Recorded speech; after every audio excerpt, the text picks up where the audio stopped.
চশমা museum, a house of world class, জলট্যাক মোড়, বহরমপুর মডার্ন হোটেলের সামনে।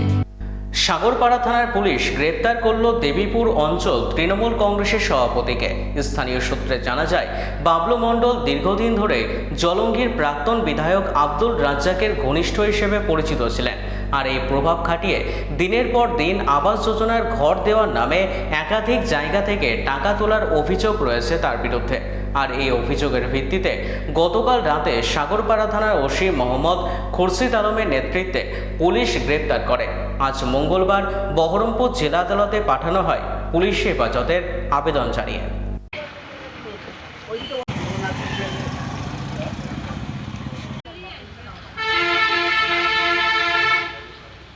ঘর ৬০,০০০ টাকা তুলেছিল। তোলার পর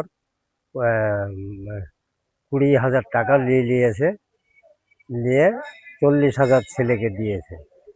দিয়ে আর ওই টাকা যে পরক্ষণে পাওয়া যায় ও টাকাটাও তুলে নিয়েছে। ওই বাবলু। ও টিএমসির মেম্বার ছিল, এখন সভাপতি না কি বলছে, ওই হয়েছে। পুলিশকে কালকে আমি বলেছি বলেই তো অ্যারেস্ট করে।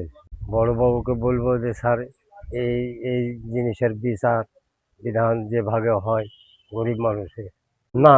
আরও ২০ জন আসছে। হ্যাঁ, নিয়েছে।